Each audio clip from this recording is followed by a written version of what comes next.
Hello, today's video is all about becoming immune to diet fads. Now this is kind of like a continuation of my video where I talked about the biggest mistakes I made in my Hashimoto's healing journey. I just felt that the topic wasn't finished yet. I had a few more things to talk about, so let's get started. So in order to become immune to diet fads, I think the most important thing is to be aware of the signs of a diet fad. So when you see those, run away as far as you can and as fast as you can. The first one is promising miraculous health benefits with a certain diet. You're going to have no more autoimmune diseases, you're going to have no more heart issues, you're going to have incredibly clear skin and incredible health in general, all just with one simple diet. As soon as you hear somebody making claims like this, run away as fast as you can. The next sign of a diet fad is the claim that it's supposed to work for absolutely every human on this earth. Every single wolf eats the same diet, so why should humans need a different diet? And they completely disregard different heritages, different constitutions, different body types. Everybody is supposed to thrive on the same diet. Now, in the same way, when somebody tells you that the diet doesn't work for you because you're doing it wrong, that's another big sign of a diet fad, because of course those gurus know very well what exactly you're eating, how you're eating it, when you're eating it, and they will say things like too many carbs, too much fat, or not enough fat, or too many fruit, or too many other things, whatever. They will always find something that according to them you're doing wrong, and that's why the diet is not working for you. Now, another sign of a diet fad is that incredible health benefits of the diet will be thrown all around without any kind of scientific backup, or they will throw some studies at you, but they will be interpreted in a certain way that benefits them, or they will omit important details from the study that will not really support their bias. But if you take and read the study yourself, you will see that they misinterpreted the study quite a bit in order to fit their agenda. So every single diet guru that is trying to sell you some kind of a diet plan generally has an agenda, because that's how they make the money and that's their job. So if you want to prove that something is right, pretty much anything, you will find studies that you can kind of match to what you're looking for. So science can be pretty bendable, unfortunately. So definitely keep your critical thinking and be very careful when somebody tries to throw around those crazy statements without any kind of real data.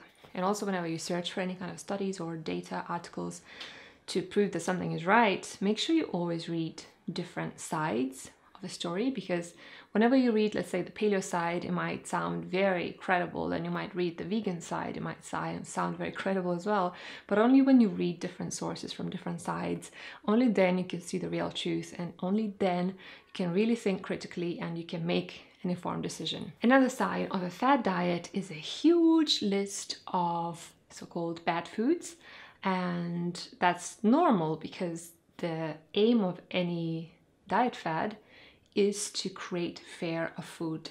Fear in general is the best way to have power over people, to rule over people. So that's why creating fear is really the best way to get customers for life. An example could be a lectin-free diet, or a vegan diet, or a paleo diet. If you look at the list of the foods that are demonized, they're extensive, and that is a very clear sign of a fad diet. And the last sign of a fad diet is that you will be forced into buying expensive supplements in order to make the diet work. So either they will be necessary because the diet is too restrictive to provide all the nutrients that you need. So for example, it might apply to vegan diet, or even the primal diet, a variety of the paleo diet run by Mark Sisson, who has a crazy number of supplements on sale, and they're all very expensive. So it's clear that the diet is probably not that perfect, because if it was perfect, you wouldn't need all those supplements.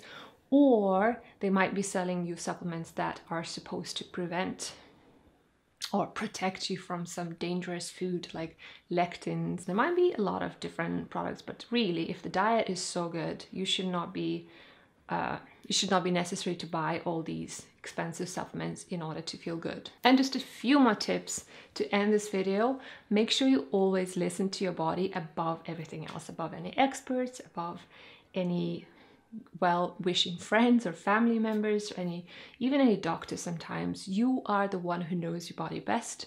So learn to listen to it, get in tune with your intuition, and you're going to be so much happier and healthier for it. Look at your heritage and try to emulate it as closely as you can. If you have a mixed heritage, try to look at all the different heritage that you have and make a lovely mixture out of them. Generally, whatever your ancestors have been eating for hundreds or thousands of years, that's going to be the most perfect diet for you. Also remember that the more variety there is in your diet, the happier your gut bacteria is going to be, and so the healthier and better and stronger your digestion is going to be, and of course you're going to be happier and healthier too. So don't be afraid to eat all kinds of foods. As long as it's real food, it's always good food. Remember that there is no perfect diet for all the humans in the world. We are all from different places with different parents, different great grandparents. We have different constitutions, we have different body types. So we'll all be completely different, and that's totally fine. And my final tip is to really start studying Ayurveda, because it's so good for you in order to get to know yourself better, to know your constitution and what works for it, how to adjust to seasons, how to adjust to different needs at different times. And once you really get to know your body like this, you'll become immune to fad diets forever, because nothing beats knowing your body and doing what works well for it. So these are all my tips on how to become immune to fad diets. I hope that you found this interesting, and I hope it's going to help you whatever you are in your own journey. Let me know what diet fads you personally have fallen for and how you managed to escape from them. I have fallen for so many in my life, from vegan to paleo, gluten-free, dairy-free, and so on and so forth. But certainly nothing beats just eating everything and enjoying my food. So thank you so much for watching, and I'll see you in my next video. Bye.